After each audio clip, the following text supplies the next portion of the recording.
Hello, my name is Cupid. I am here today to tell the story of romantic love. I will identify the background of love, why adults love, the changes in the body that occur, illusions experienced, and lastly, the long-term effects.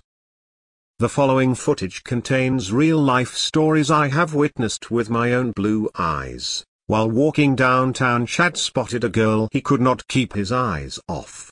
He had to get this girl's attention and meet her. Come on, Chad, you got this. Ask her out. Excuse me, miss. Would you like to go out on a date with me this weekend? Yes. Of course. Why do I love this girl I met today? It was a strange feeling I never experienced before. To understand love, let's look at Husserl's study. He said, quote, "Romantic love is a historical cultural invention, perhaps a creation of courtly lovers in 13th century Europe. This is obviously a matter for serious cross-cultural and historical research, but in the absence of strong evidence to the contrary, we hypothesize that romantic love has always, and everywhere existed as a biological potential, although it has often been precluded as a basis for marriage. There are explicit records of romantic love in all of the great literate civilizations of early historic times, from Egypt and China to Greece and Rome." End quote.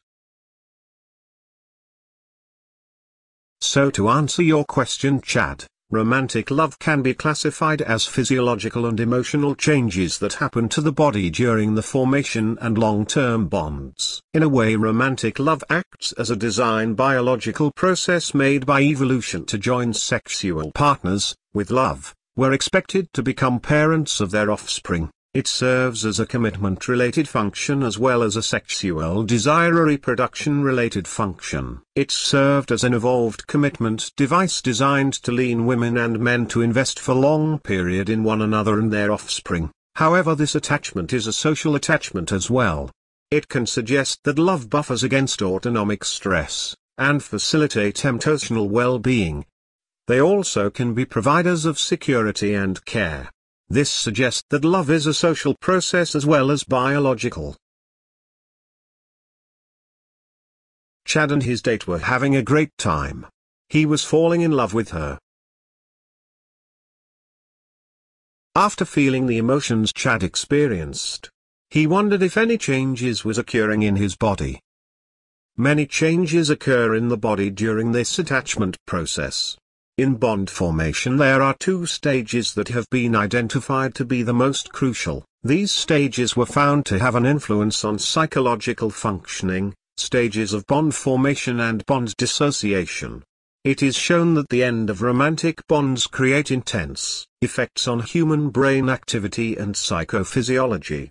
Therefore, it would mean that neural and structural changes occur during bond formation. Areas that are implicated in attachment increase brain activation and promote increase in hormones such as dopamine, oxytocin, and vasopressin. Also, serotonin levels are influenced. Men who are in love are seen to have lower serotonin levels than those who are not in love. However, in women it suggests the opposite. Serotonergic system seems to play a role in romantic love, but the effects appear opposite for men and women. Another hormone involved in romantic love is oxytocin. In a study, it was shown that the nonverbal display of romantic love was related to the release of oxytocin. This hormone plays a big role in sexual reproduction. For women it includes bond formation and childbirth. Now let's take a quick peek of Chad's relationship. You are the prettiest girl I have ever seen. You have beautiful eyes, hair, nose, and smile. In some romantic bonds it can be found that the perception of a partner's physical attractiveness is altered to a positive illusion that your partner is more attractive than they appear.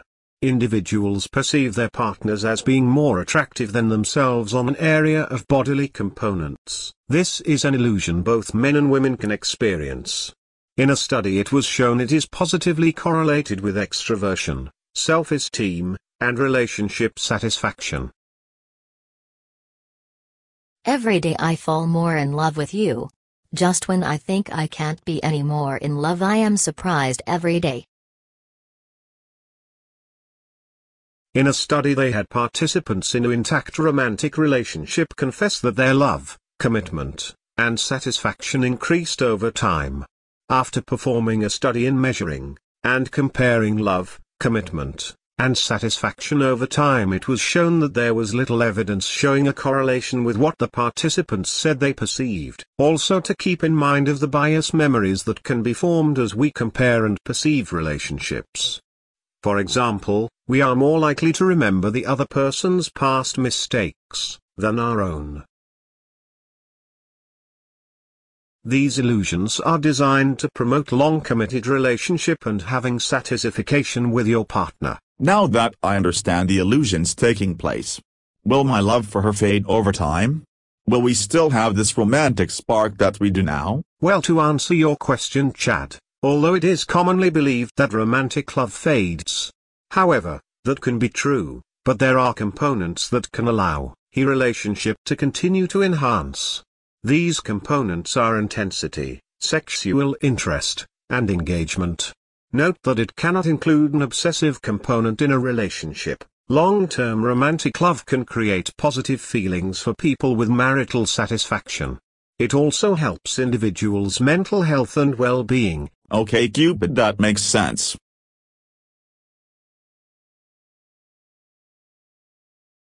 Thank you for watching my story on romantic love. What I witnessed helped me to understand the background of love, why human adults participate in it, the changes in the body that are affected, the illusions that typically occur, and lastly the long-term effect it has on the bond. Cupid, out. Time for a change.